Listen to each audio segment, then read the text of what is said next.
Hello! So, in this video, ang i-discuss natin ay ang paggawa ng trial balance and then paggamit ng ating worksheet or yung tinatawag din natin na working paper para sa pag-prepare naman ng ating financial statements. In a previous video, pinag-aralan natin kung paano mag-journalize at kung paano mag-post ng transactions sa ating ledger. Okay? So, after that step, let's say, eto na yung ating general ledger, na i-post na natin lahat ng transactions from the general journal. So, diba, tinuro din natin doon kung paano yung mag-footing or paano kunin yung ending balance ng isang particular account.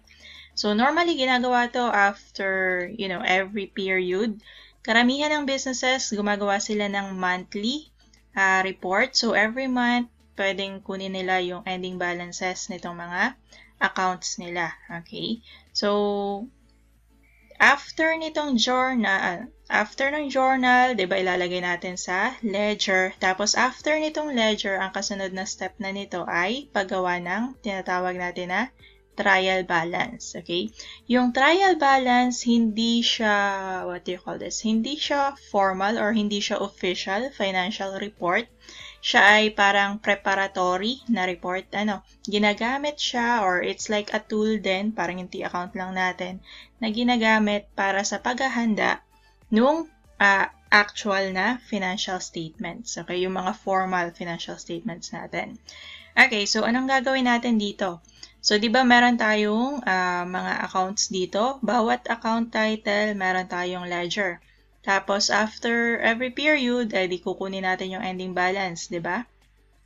So, we have itong ating cash. Ang ending balance niya is 172,600. Tapos, we have our accounts receivable. Ending balance niya is 3,000. Tapos, alam niyo naman yung sunod-sunod nitong general ledger.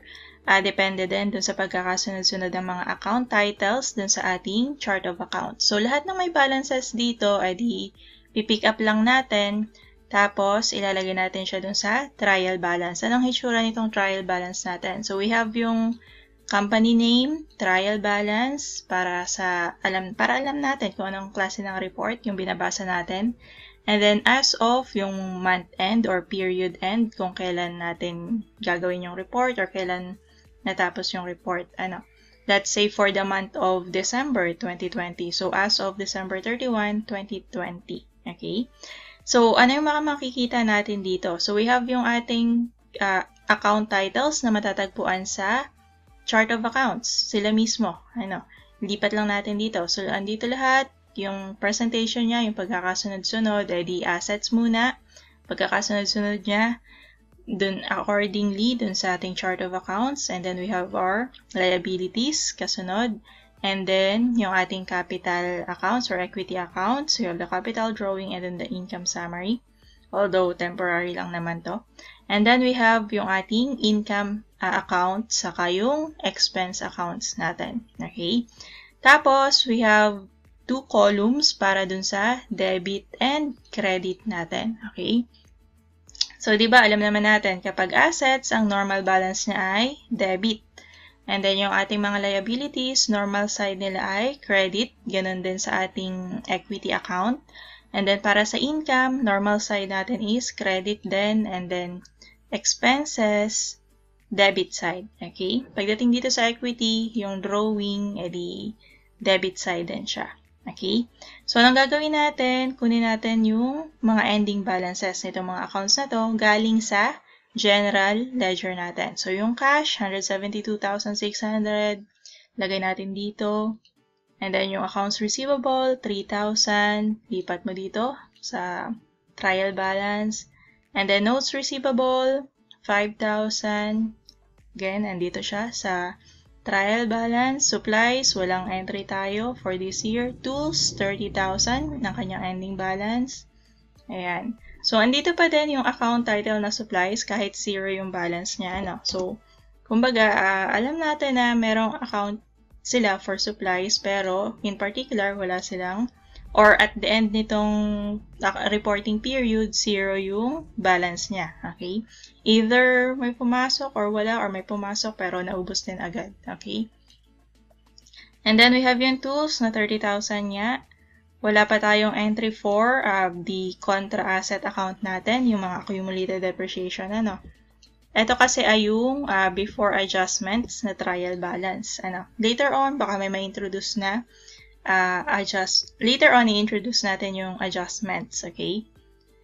Tapos, ayan, furnitures and fixtures, 23,000, office equipment, 20,000, repair equipment, 40,000, ayan. So, yun yung balances natin ng ating mga asset accounts. And then, liabilities, pipick upin lang ulit natin yung ending balance, accounts payable, 0, notes payable, 5,000, loans payable, 0, mortgage payable, 0. Okay? Makikita nyo dito, wait, bakit may balance na 6,000 si accounts payable? Meron nga ba? Why is this? Okay, later, baka may paliwanag natin. Okay? And then, we have tutor capital, 280,000. Tutor drawing, 5,000. Tapos, income accounts natin, we have repair income, 34,000. Rent income, 1,000. Okay? And then, yung ating expenses, we have, itong mga to, office expense, 12,000. Rent expense, 5,000. Salaries, 20,000. Insurance expense, 2,400. Advertising, 3,000. And then, yun pa lang. Okay? Okay, so yan yung ating mga ending balances ng ating mga accounts. And then, kaya siya tinawag na trial balance kasi it's one way of checking kung meron ba tayong mga errors na commit or na kailangan nating i-correct. So, kailangan itong debit at credit natin ay equal ang total. Okay? So, lahat na itong debit natin, accounts na may debit balances, kailangan ay yung total niya equal sa total nitong credit side natin. Okay? So, pareho itong 341,000. Although, meron tayong question kanina about dun sa accounts payable. Okay? Pero later, check natin siya. Okay. Tapos, ito yung ating trial balance. Lilipat na natin siya ngayon sa ating working paper. Worksheet. If mayroon na kayong nakita nito, ito yung malaking yellow paper na meron siyang at least ay 10 columns para dito sa 5 statements natin. Tapos, dun sa left side, syempre meron siyang space para dun sa ating mga account titles. So, paano ang itsura nitong ating worksheet if hindi pa kayo nakakakita? So, we have yung heading natin ulit, name ng company, worksheet, para alam natin kung anong type of report yung ating binabasa.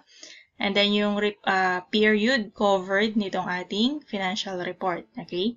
And then, dito sa left side, we have yung ating accounts. Pwede nyo isama yung account codes saka yung account titles. Ang pagkakasunod-sunod nito is, again, in accordance dun sa ating chart of accounts. Assets muna, liabilities, and then equity, revenue, and then expenses. Okay? Tapos, after that, ang katabi nila na columns, yung unang dalawa, is yung ating trial balance, okay? Before any adjustments, okay? So, ito yung ending balances na nakuha natin dun sa ledger. Tapos, kailangan yung debit natin ay equal dito sa credit. Tapos, merong ilang adjustments dito na in-introduce. Okay, pero yung discussion nito, meron tayong separate na discussion. Itong sa letter A, accounts receivable, ang kapartner niya is itong repair income. Maaring at month end, diba ito yung May 2019, so example natin May 2019,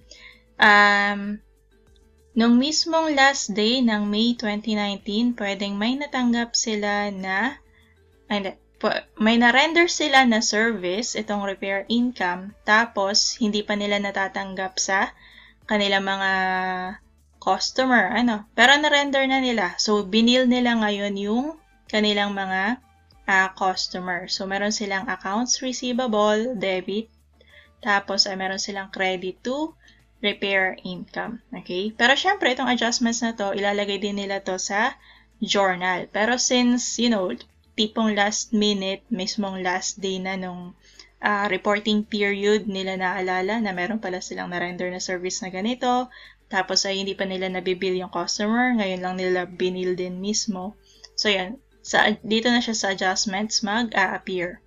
Okay? Pero again, ilalagay pa rin siya sa journal, tapos ipopost pa rin siya dapat sa ledger ng company. Okay? Yung second adjustment niya, ito, letter B, 4,600. Nasa ng kapartner nito? Ito, light and water expense. So, meron silang bill ng light and water, okay? Electricity, saka yung water bill nila. Pero, hindi pa nila nababayaran. So, kailangan nilang i-record, debit nila sa light and water expense, tapos credit sa accounts payable, okay? And then, yung letter C ay depreciation expense para dito sa kanilang mga fixed assets, okay? So, depende kung kailan binili yung ating mga assets na ito, tapos yung depreciation methods nila. Again, meron tayong separate video on PPE and depreciation methods and computation and depreciation expense. So, you might want to go check on that. Tapos ito, ayan. So, merong depreciation expense na i-recognize for this month. So, debit to depreciation expense, 1,883.33. Tapos, yung credit niya ay di sa accumulated depreciation nitong mga fixed assets natin. Okay, yung total nito ay di syempre equal dito sa debit natin na 1,883.33. Okay? Accumulated depreciation ng tools, furniture and fixture, office equipment, saka repair equipment. And then, yung fourth adjustment niya, so meron siyang debit to supplies, and then credit to supplies expense. Ayan, so in-adjust na niya, no? Yung initial recording niya, nung bumili siya ng office supplies, nilagay niya lahat sa office supplies expense. Okay? Pero again, at the end of the month, check niya, nagamit ba talaga nila lahat yung biniling office supplies or meron pang natira. Okay? So, kung merong natira, so kailangan niyang ilipat yon sa supplies. Okay? Kasi kung hindi pa siya nagagamit, edi hindi pa siya expense ng company. So, eto, nalaman niya, meron pang natitirang worth na 4,400, hindi pa nagagamit. So, ililipat from expense to asset. Okay? So, dinebit niya itong supplies, tapos kinredit niya itong supplies expense. Okay? Ayan, letter D. So, yun lang ang ating mga adjustments dito. Ito ay ilan lang sa mga types ng adjustments na ginagawa. Later on, we will have yung every type ng adjustments na ginagawa ng company for every period. So, yun. So, total adjustments, 46,083.33. Kailangan equal ang debit at credit.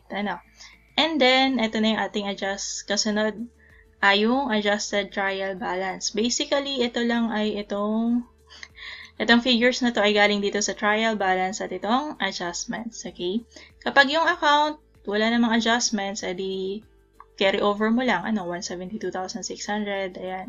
Tapos itong accounts receivable, 3,000 plus 35,200 kasi debit yung adjustment. So, ang adjusted niya ay di 38,200. Okay? Ito, carry over lang. Supplies, ayan, 0 plus 4,400. Edi, adjusted niya is 4,400. Tools, ayan, and then yung mga accumulated depreciation, nagkaroon na siya ng adjustment. So, meron na siyang lalabas dito na balances. Okay? Accounts payable, 6,000 plus 4,600, 10,600. Note payable, 5,000. Walang adjustment, so 5,000 pa din. Mortgage payable, 15,000. Walang adjustment, so 15,000 pa din. Owner's equity, saka yung drawing, walang adjustment, so sila pa din. Repair income, Repair income, 34,000. Merong adjustment na 35,200. So, total na niya is 69,200. Kapag pareho, credit, tapos yung adjustment niya is credit, then edi, add mo lang, Pero kapag magkaiba, kagaya nito, wait, mamaya.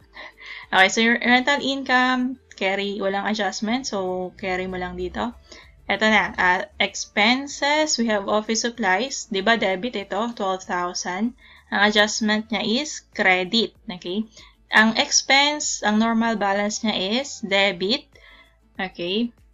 Pero yung adjustment niya is credit, so ibabawas natin ito from 12,000. So, 12,000 minus 4,400. So, ang matitira niyang ending balance is 7,600.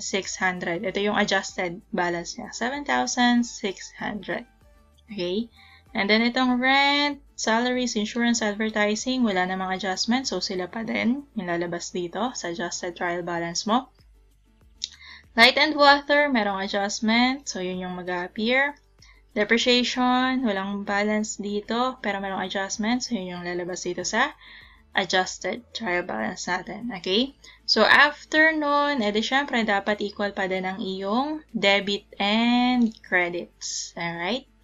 And then, itong adjusted trial balance, ito yung magiging basehan na natin ng ating formal financial statements. Ang una natin gagawin dun sa mga financial statements natin ay yung ating income statement.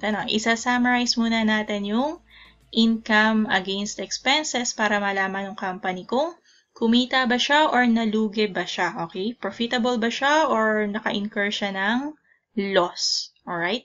So, extend mo lang dito sa credit side yung revenue natin.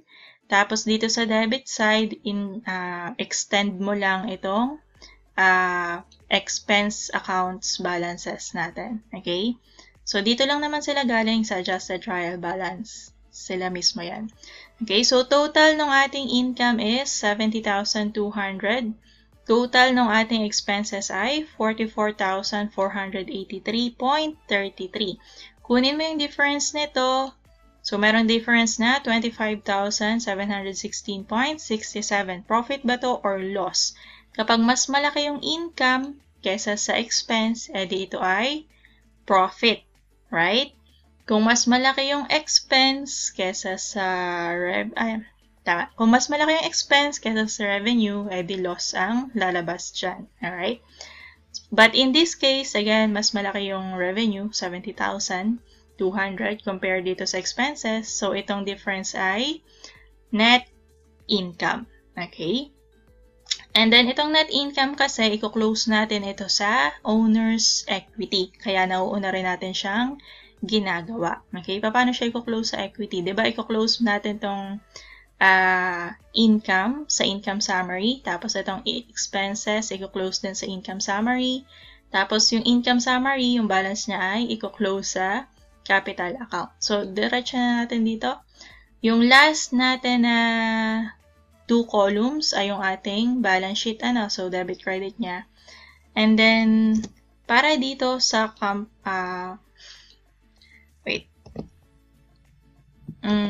ayan.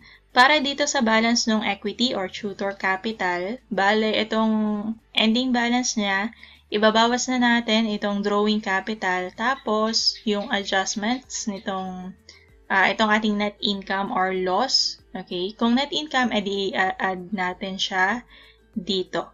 Okay? Pag loss, edi ibabawas. Okay?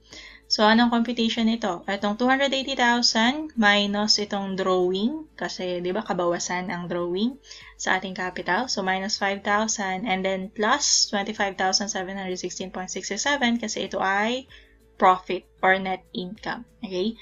So, yung ending balance ng tutor capital is 300,716.67. Yung ating balance sheet or yung tinatawag natin na statement of financial position, ang laman nito ay yung ating assets, liability, saka yung equity. Pagdating doon sa equity, yung adjusted na nabawas na yung drawing, tapos included na yung profit or loss.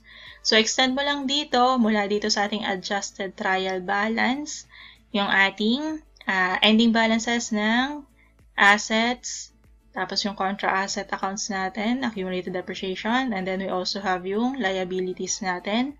And then yung adjusted ending capital na 300,716.67. And then mapapansin mo dito, since in-adjust na kasi natin to, so balance pa rin yung ating debit and credit. Pagdating dito sa balance sheet, from the word balance sheet, of course, na-expect natin na equal yung debit and credit side. Okay? Another term again for balance sheet is statement of financial condition or financial position, sorry. And then itong income statement ay statement of financial performance. Alright? So, after mo nito, ito yung ating worksheet na tinatawag. Another term for this is working paper. After this, di pwede mo nang gawin yung, yung ating formal financial statements. Ito na. So, again, unang ginagawa ay yung income statement. Anong itsura niya? Heading, name ng company, income statement, para alam natin ang income statement yung ating binabasa. And then yung for the month or for the period, covered nitong ating financial report. So, again, summarize yung income, summarize ang mga expenses, tapos kunin yung difference, yun yung ating net profit or loss. Kapag mas malaki ang income kesa sa expense, so yan ay net profit. Kumita ang business. Tapos after mo makompute itong net profit or loss, so punta ka na dito sa kasunod, statement of changes in equity. I-adjust na natin yung capital account. So again, ang heading natin, name of company, statement of changes in equity, and then yung period covered. So yung initial investment, bale ito yung pinakang beginning from a prior period. And then we have additional investment kung meron. And then less withdrawals, yung nasa drawing account natin, 5,000. So we have subtotal. Tapos add natin kapag profit, bawas natin kapag loss. Makukuha natin yung ending capital niya. Okay? Tapos itong ending capital, ito yung mag-a-appear dito sa kasunod na statement natin, yung statement of financial position or yung balance sheet. Okay? So, dito naman, ang heading natin, again, name of company, statement of financial position as of the ending date ng ating report. Ang laman nito, mga assets natin, we have our current assets, and then we have our non-current assets. Normally, ang presentation magkaiwalay current assets saka non-current assets. Tapos, pinakababa nila merong total assets. Okay? Tapos, ito ay sinusundan ng liabilities natin. Tapos, meron kang subtotal for the total liabilities. And then, you have your equity, yung galing na dito sa ating statement of changes in equity, yung pinakang ending balance na niya. And then, total liabilities plus total equity. Ayan, kailangan i-present total liabilities and equity kasi ay in accordance dun sa ating accounting equation, equal dapat itong total assets saka itong total liabilities and equity. Okay? Ito yung ikatlong financial statement natin. And then yung ikaapat, we have our statement of cash flows. Ganito ang itsura niya. Pero magkakaroon tayo ng separate video for this. Kasi merong dalawang method. Yung direct method, saka yung indirect method. Bali dito sa statement of cash flows, edi pinaka main point dito, ano yung naging paggalaw ng cash. Okay? Kung may pumasok na cash sa business, saan sila galing? Tapos kung may pinagamitan ng cash, yung business, saan sila napunta? Okay? So, normally, meron tayong tatlong types of activities. Yung tinatawag natin na operating, investing, saka financing activities. Yung comprehensive discussion nito in a separate video na lang about statement of cash flows. Tapos, ang pinaka-point dito ay yung ending cash balance na ito dapat yung mag-a-appear din dito sa statement of financial position. Dapat pareho yan. 172,600, 172,600. Okay? So, ito yung apat na financial statements. Yung ikalima na component ng financial statements ay yung ating tinatawag na notes to financial statements. Okay? Yung importance or significance nitong bawat isa na to and kung paano siya ginagamit ng business sa kanilang decision making or sa pagmomonitor nila ng kanilang business operation. So, magkakaroon din tayo ng separate video on that. Okay, so that's it for this video. Thank you and bye.